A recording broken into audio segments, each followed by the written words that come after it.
올해 4인 가족 기준 추석 차례상 비용이 전통시장에서 구매하면 30만 9천 원가량 드는 것으로 파악됐습니다. 쌀과 밤은 생산량이 감소하며 가격이 올랐으며 사과 등 제수용 과일 상품의 가격 상승폭이 높았습니다.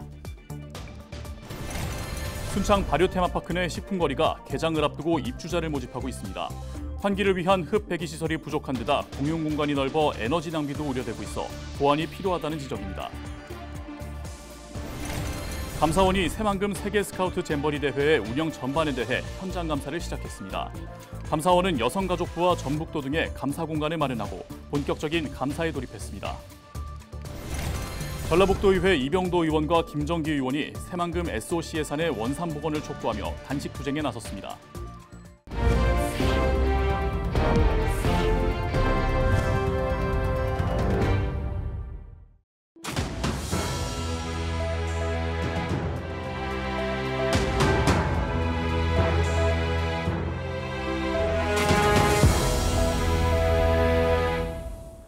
시청자 여러분 안녕하십니까? 헬로TV 전북뉴스입니다. 올해 4인 가족 기준 추석 차례상 비용이 전통시장에서 구매하면 30만 9천 원가량 드는 것으로 파악됐습니다. 한국물가정보는 추석을 앞두고 전통시장과 대형마트의 차례상 품목을 조사했다고 밝혔습니다. 분석 결과 올해 4인 가족 기준 차례상 비용이 전통시장은 지난해보다 9천 원 오른 30만 9천 원, 대형마트는 7,990원 오른 40만 3,280원으로 집계됐습니다. 품목별로 살펴보면 지난해 추석 때 가격 상승의 주범이었던 채소류는 올해 가격이 크게 하락했습니다.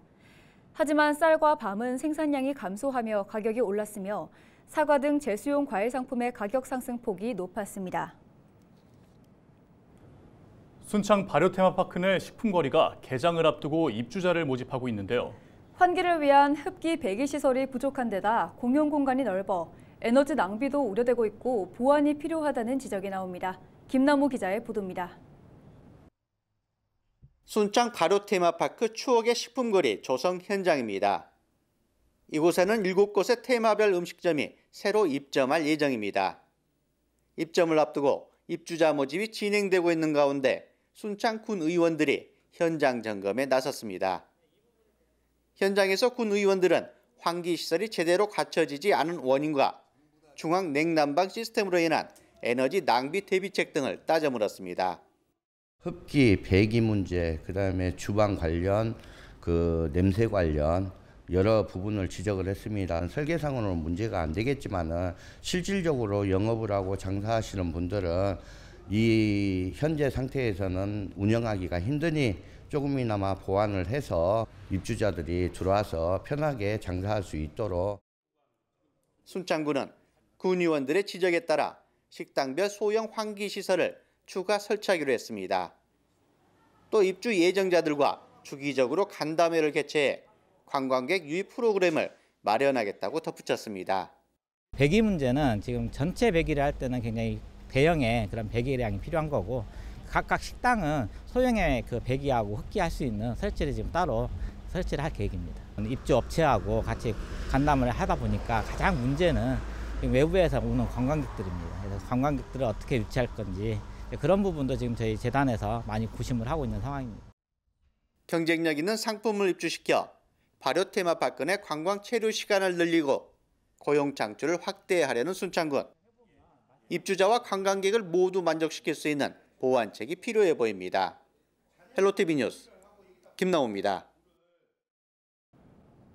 감사원이 지난달 파행을 빚은 새만금 세계 스카우트 잼버리 대회의 운영 전반에 대해 현장 감사를 시작했습니다. 감사원은 18일부터 오는 11월 17일까지 2달간 새만금 세계 스카우트 잼버리 대회 추진 실태 감사를 위한 현장 감사에 들어간다고 밝혔습니다. 감사원은 이날부터 여성가족부와 전북도 등의 감사 공간을 마련하고 본격적인 감사에 돌입했습니다. 잼버리 대회 조직위원회와 조직위에 참여한 행정안전부와 문화체육관광부, 개최지 관할 지자체인 부안군, 대회 부지 매립과 기반시설 조성에 연관된 농림축산식품부와 새만금 개발청 등도 감사 대상입니다. 전라북도의회 이병도 의원과 김정계 의원이 새만금 SOC 예산의 원상 복원을 촉구하며 단식 투쟁에 나섰습니다. 이들 의원들은 지난 17일부터 사흘간 도의회 청사 앞 천막 농성장에서 릴레이 단식을 이어가고 있습니다. 전북도의회는 지난 5일부터 새만금 SOC 사업 예산이 대폭 삭감된 것에 대한 항의 삭발식을 갖고 릴레이 단식 투쟁을 벌이고 있습니다.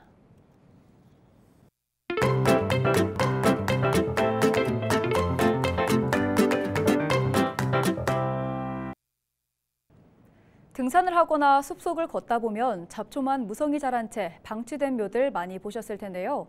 전국적으로 이런 무연고 묘가 300만 기로 추산되는데 함부로 손댈 수도 없다고 합니다. 어떤 사정이 있는 걸까요? 기자가 간다. 표영민 기자의 보도입니다. 추석을 앞두고 벌초와 성묘 등 조상묘 찾는 분들 많으실 겁니다. 반면 아무도 찾지 않는 무연고 묘도 늘고 있다고 하는데요. 기자가 간다에서 실태를 확인해 보겠습니다. 경남 창원의 한 공설묘지를 찾았습니다. 묘지로 향하는 길부터 험합니다. 산 아래 초원지대로 보이지만 자세히 들여다보면 잡초 사이로 드러난 비석이 묘라는 사실을 알려줍니다. 가족이나 친척들이 찾지 않는 무연고 묘지입니다. 가족이 관리하는 묘와는 확연한 차이를 보입니다. 무연고가 많습니다. 바로 제 산소 바로 옆에 그 옆에는 아예 벌초를 안 오십니다. 자식들이 있지만 안 오신 분들이 되게 많아요. 마음이 안타깝죠. 분명히 저도 자손들이 있었을 텐데. 후손이 많이 찾는 묘의 경우 비교적 관리가 잘 되어 있지만 아무도 찾지 않는 무연고 묘의 경우 수풀이 우거져 묘지인지조차 알 수 없는 상황입니다. 사설 공원묘지는 무연고 묘가 골칫거리입니다. 유족과 연락이 끊기면 관리비가 밀려 유지가 어렵고 그렇다고 함부로 파헤치기도 힘듭니다. 관리비가 좀 자꾸 지나다 말고 조상 너무 묘를 갖다 그 아무 거기 뭐 있다 보지만은 거기 그리 될 수가 있습니까? 어떻게 그래 해요, 그죠? 야산과 도심 등에 있는 무연고 묘의 상황은 좀 더 심각합니다. 묘를 찾기도 어렵고 비석조차 없어 누구의 것인지 알 수 없습니다. 또 수십 년 전 남의 땅에 불법으로 묘를 쓴 경우가 대부분입니다. 무연고 묘는 3개월 동안 신문 공고를 낸 뒤 처리할 수 있지만 비싼 묘지 이전 비용 등으로 쉽지 않습니다. 무묘로 저리 나누고 손주도 옷 안 하고 아무것도 안 하고 좀 나누면 먹고 주고 그래 저 붙여놓고 있는 거예요 제가. 그래서 없어 연무지는 아예 없어 아예 아무것도. 무연고 묘의 현황을 파악한 제대로 된 통계가 없다는 점도 문제입니다. 보건복지부와 전국공원묘연협회 등은 전국에 있는 묘 1,500만 여기 중 약 20% 정도인 300만 기를 무연고 묘로 추정하고 있습니다. 정부는 10여 년 전부터 매장보다는 화장과 수목장 등 친환경장을 권장해 개인 묘지를 줄이고 있습니다.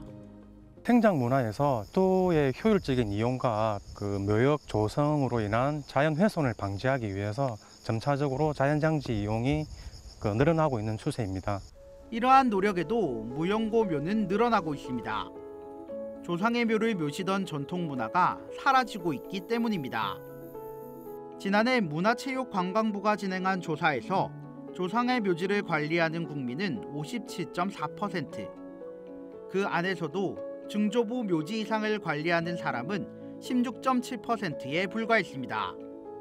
조부모 이상 묘지를 돌보지 않는 비율이 80% 이상을 넘어선 겁니다. 후손들의 발길이 끊기는 묘지들이 앞으로 점점 늘어날 전망입니다. 이렇게 아무도 찾지 않는 무연고 묘들을 관리할 현실적인 대책 마련이 필요합니다. 기자가 간다, 표영민입니다.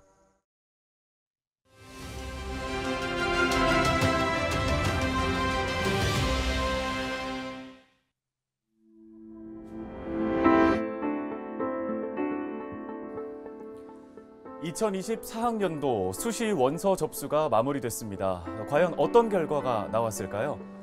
수도권 대학 쏠림 현상은 심화했고 지방대학의 위기는 현실이 됐습니다. 지방 거점 국립대조차 지난해와 비교해 수시 경쟁률이 떨어진 건데요. 제주대와 경상국립대, 전남대, 강원대는 경쟁률이 6대1에 미치지 못했습니다. 수험생 1명이 일반대 6곳에 수시 지원이 가능하기 때문에 경쟁률이 6대1 미만이면 정원 미달이라고 볼 수 있는데요. 사실상 정원 미달인 지방 거점 국립대. 전년도에는 2곳이었는데 올해 4곳으로 늘어났습니다. 부산대 수시 경쟁률도 전년도에 비해서 크게 떨어졌는데요. 부산대 수시 경쟁률은 10.41대 1을 기록했는데 전년에 비해서 지원자 8천여 명이 감소한 수치입니다. 경북대와 전북대, 충북대 역시 수시 경쟁률 감소세를 보였습니다. 반면에 서울 주요 대학들의 수시 경쟁률은 치솟았습니다. 서울대와 고려대, 연세대 등 수도권 총 12개교의 평균 수시 경쟁률은 21.39대 1. 수험생이 지난해와 비교해서 2만여 명이 줄어들었는데 수도권 대학의 수시 경쟁률은 지난해 19.97대 1보다 오히려 더 높아진 겁니다. 대학 입학과 동시에 지방을 벗어나는 청년들, 지방 소멸의 속도는 걷잡을 수 없이 빨라지고 있는 모습입니다. 데일리 브리핑이었습니다. 전북도는 농가와 어가에 60만 원의 공익수당을 추석 전에 지급합니다. 전북도는 지급 대상으로 11만 7천 농가와 어가를 확정했으며 총 700억 원을 지역화폐로 지급할 예정입니다. 광역자치단체 최초로 도입한 전북 농어민 공익수당은 지난 2020년 첫 해 10만 6천 농가에 638억 원이 지급됐으며 지난해에는 11만 5천 농어가에 689억 원이 각각 지급됐습니다. 전북도 관계자는 시군과 긴밀히 협조해 추석 전에 지급을 끝내 농어가에 도움이 되도록 하겠다고 말했습니다. 올해 8월 전북 지역 무역 수지가 흑자를 기록하면서 3개월 연속 흑자를 이어가고 있습니다. 전주세관이 발표한 2023년 8월 전북 지역 수출입 동향에 따르면 도내 지난달 무역 수지는 전년 동월 대비 17.5% 증가한 1억 3,400만 달러 흑자를 기록했습니다.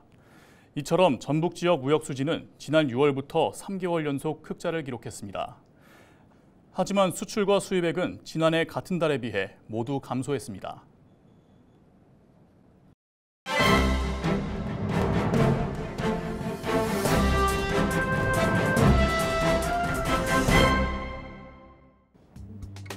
신문브리핑 전북 도민일보 기사입니다. 전북도가 김광수 전 정무특보의 후임자 인선 작업에 돌입한 가운데 정무 공보라인의 교체 여부에 관심이 쏠리고 있다고 합니다. 새 정무특보로는 전주를 중심으로 지역 현실 파악에 종통하고 전북도 의회, 언론과 소통할 수 있는 덕장의 자격을 갖춘 인사가 우선 조건으로 꼽히고 있다고 하는데요. 김관영 지사의 1기 정무 공보라인이 전북 현실 파악과 국회, 도의회, 언론 소통의 한계를 적나라하게 드러낸 것과 무관하지 않아 보인다고 신문은 밝혔습니다. 전북도 1기 정무 공보라인 대부분 전북이 아닌 타지인으로 채워졌고 이들 중 일부는 전문성 부족이라는 지적을 받아왔다고 하는데요. 김 지사 취임 초 정부 홍보라인에 대한 지적이 이들에 대한 능력을 경험하지 못한 선입견적인 성격이었다면 이번에는 지난 1년 동안 능력을 충분히 검증하고 교체 여론까지 뒷받침하고 있다고 합니다. 지금까지 신문 브리핑이었습니다.